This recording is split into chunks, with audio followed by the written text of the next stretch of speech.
Shalom, everybody. This is Syncretism, making stuff mean other stuff. The definition of syncretism is the attempt to merge different practices, reconcile opposing principles, or unite contradictory beliefs.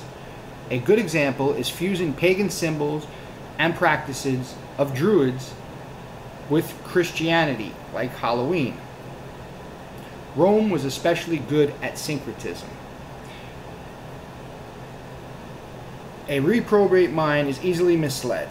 Men will cut down a tree, shape it into a form they find compelling, and bow down to it. Isaiah describes how a man will make use of a wooden log. Half of it he shall burn in the fire. With this half he eats meat, he roasts meat, and is satisfied. He also warns himself and says, "Aha, I am warm. I have seen the fire," and the rest of it he makes into a mighty one, his carved image. He falls down before it and worships, prays to it and says, "Deliver me, for you are my mighty one." Isaiah chapter 44, verse 16 and 17. Bowing to the host of heaven. Stephen mentions bowing, bowing to an image of a star symbol at Acts chapter 7, verse 43. I don't think Stephen was bowling. The crux symbol, cross, has been an image used by every major culture since the dawn of history. And it primarily represented the sun. From Babel's Tammuz and the concept of astrological constellations, the symbol flourished as a solar emblem in every corner of the world. The syncretism of Constantine's worship of the Roman sun deity, Apollo, came forward into all Christian religious culture. The word crux was taken into the Latin Vulgate translation in the late 4th century, adopting this image of the beast for all future generations of Christians. With or without the crux, the sun is used most Christian art and architecture. Jeremiah chapter 10, verses 2 and 4. Thus said Yahuwah, "Do not learn the way of the Gentiles, and do not be awed by the signs of the heavens, for the Gentiles are awed by them. For the prescribed customs of these people are worthless. For one cuts a tree from the forest, work of the hands of a craftsman, with a cutting tool. They adorn it with silver and gold. They fasten it with nails and hammers so that it does not topple." Leviticus chapter 26, verse 1 is still good advice today. Do not make idols for yourselves, and do not set up a carved image or a pillar for yourselves. And do not place a stone image in your hand to bow down to it. For I, Yahuwah, your Elohim. I am Yahuwah, your Elohim. The golden calf was definitely syncretism. Symbols and behavior may mean one thing to us, but another to our Creator. Because His thoughts are higher than ours, we need to learn what is pleasing to Him, and this is done by getting to know Him and sharing His perspective of everything. Ephesians chapter 5, verse 10. What part of "do not learn from the ways of the Gentiles" do you not understand? The sand shifts under your feet. The only foundation to stand on is Yahusha. The teachings and behavior based on His word will remain, but everything else will be burned up. He will test everything with the fire of His word. Warning, His word is like a fire. Jeremiah chapter 23, verse 29. Is not my word like fire? Declares Yahuwah, and like a hammer that shatters a rock? Isaiah chapter 5, verse 24. Therefore, as the fire devours the stubble, and the flames consume the shaft, so their root shall be as rottenness, and their blossom shall go up as dust. Because they have cast away the Torah of Yahuwah, and despised the word of the set-apart one of Israel, or Yisrael. What is built will be tested by fire. 1 Corinthians chapter 3, verses 11 through 13. For no one is able to lay any other foundation except that which is laid, which is Yahushua Mashiach. And if anyone builds on this foundation with gold, silver, precious stones, wood, hay, straw, each one's work shall be revealed. For the day shall show it up, because it is revealed by fire, and the fire shall prove the work of each one whose sort it is. Unauthorized fire. We recall the strange fire offered by Nadab and Abihu, which Yahuwah did not ask for. They were both consumed by fire, yet they were the sons of Aaron, the first high priest, who consumed with jealousy. How consumed with jealousy do you suppose Yahuwah is when we mix formerly pagan customs into our lives?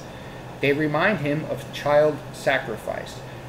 No wonder he will come to consume the lawless ones who fall from the traditions of men, rather than the eternal truth of his word, which will never pass away. Bonfires and jack-o'-lanterns. These customs come directly from the ancient worship of Moloch and child sacrifice. Trees, wreaths, and ornaments. These customs come directly from the ancient worship of Baal and Asherah.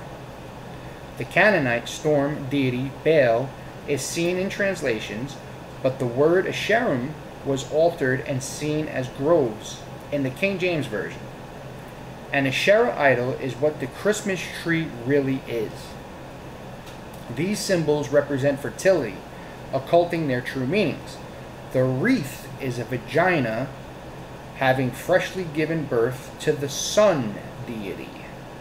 The tree is a phallus, decorated all over with testicles. Those are the ornaments.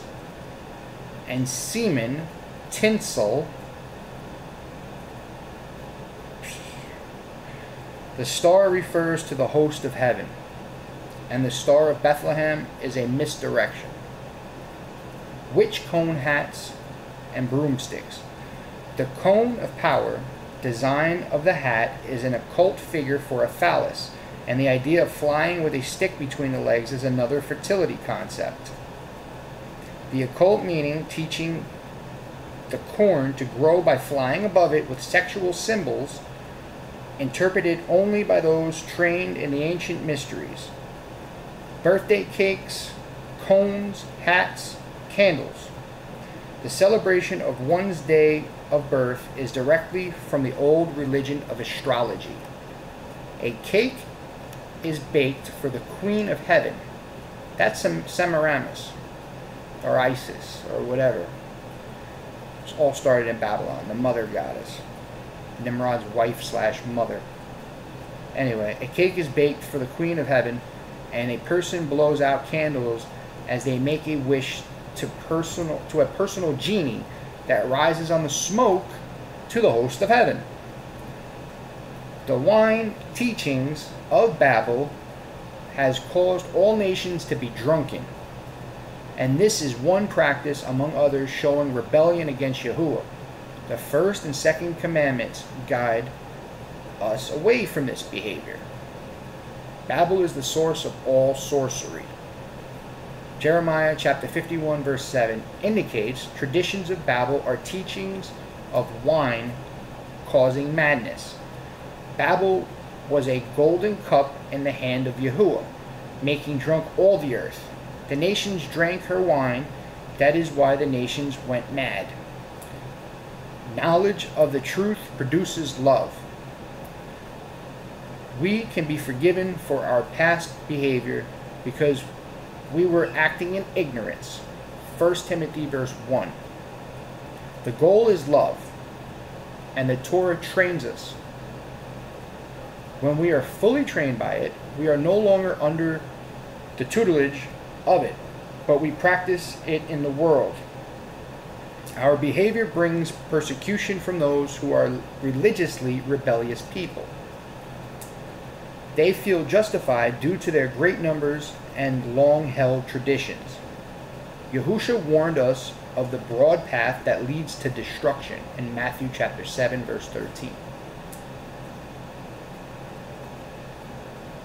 What is sin? We show Yahuwah we love him by guarding his commands. When we ignore or alter them, we are criminals to him. Sin is lawlessness, transgressing the Torah of Yahuwah. 1 John chapter 3, verse 4. Yahuwah's 10 commandments teach us how to love him, the first 4, and how to love our neighbor, the last 6. The world is deteriorating due to our failure to believe the word of Yahuwah. He told us to speak of the 10 words as we sit, walk, rise, lie down, or go in or out. Deuteronomy chapter 6. What's wrong with legalism? Pastors have been crying out against obedience for over half.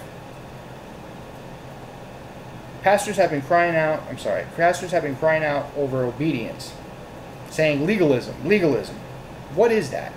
Legalism is being legal in the eyes of Yahuwah. Legalism is being legal in the eyes of Yahuwah. Sin is another word for crime. Breaking the law of Yahuwah makes us a criminal, yet his indwelling enables us to love his Torah. We see crime against his Torah as he does. The list of accusations that were against us, our crimes, has been taken out of the way because Yahusha took them out of the way through his shed of blood for them. The list of our crimes was nailed to the stake. The list of our crimes was nailed to the stake. They can never be used to accuse us. They have been removed. We must not sin willingly. We must not sin willingly. and crime has not been refined. What used to be sin remains sinful. Sin is still sin, but the penalty for the sins has been put upon the innocent lamb of Yahuwah. We do not continue in sin. Romans chapter 6, verse 1. We are criminals if we continue to commit crimes against his Torah instruction. If we do not listen to his instructions, he said he would come to burn the entire earth. Malachi chapter 4, verses 4 through 6. What we have inherited from the church fathers has turned many ears away from hearing the Torah, causing our prayers to be an abomination in his ears. Proverbs chapter 28, verse 9. During the day of distress, tribulation, the Gentiles will come from the ends of the earth and say, our fathers have inherited only lies and futility, and there is no value in them. Jeremiah chapter 16, verse 19. Everything we see practiced is a strange fire from a pagan origin. Not a single thing practiced by Christians is found in the written word. The one we obey is the one we are the servant of. I'm going to repeat that. The one we obey is the one we are a servant of. Romans chapter 6, verse 16. When will pastors begin to teach the truth rather than defiling traditions, morphing into weirdness? Pastors or their followers may say, for me, every day is like the Sabbath. Sunday can mean different things to different people. Constantine definitely changed the Sabbath day. I did a video on Constantine, an entire video on Constantine. In 321 AD, he became bishop and changed the Sabbath, and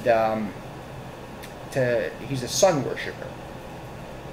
The real Sabbath day is the 7th day of the week.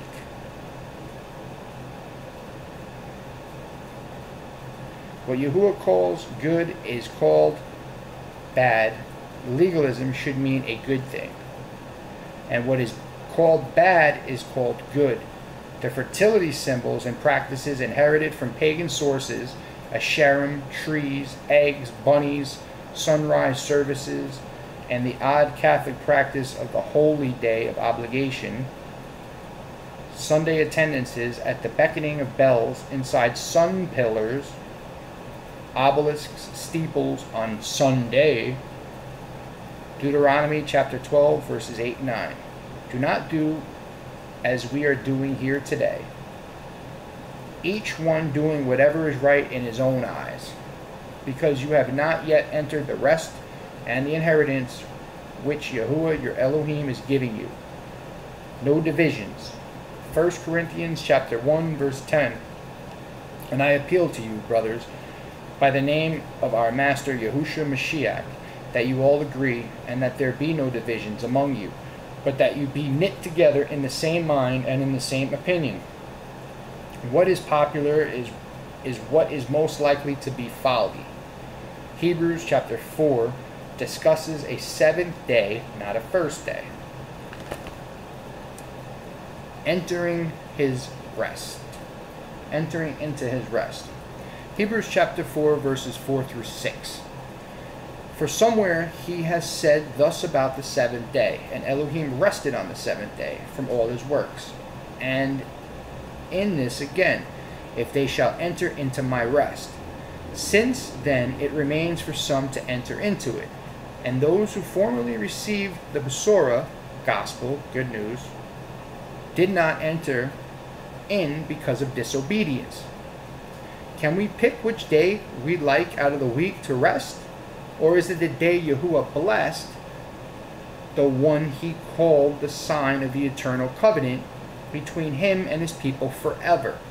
Exodus chapter 31, verse 17. Deuteronomy chapter 28, verse 46. The 71 times the Sabbath day is mentioned between Matthew and Revelations is not any day we may choose. Yahushua's reference to the Sabbath day in his end times warning is highly specific.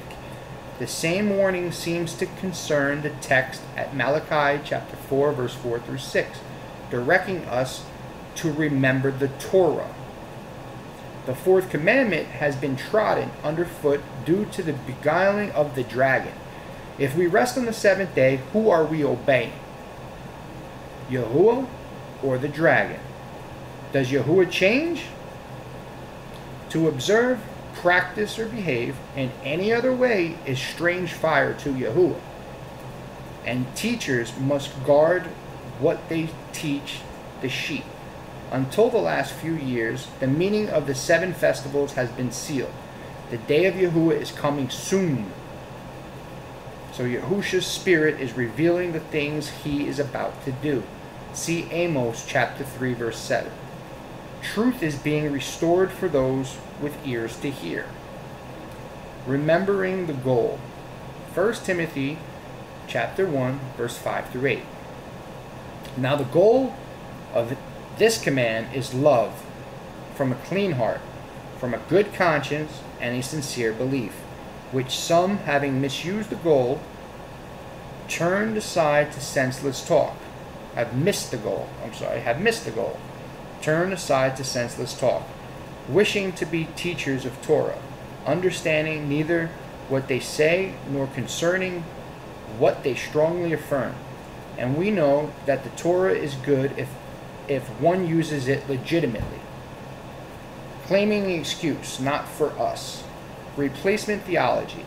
The idea Yahuwah has chosen different people, and dispensationalism, that Yahuwah has different requirements now and the Torah is annulled, have both caused pastors to teach their followers how to the clean, unclean, or Shabbat instructions are for others, but not for them.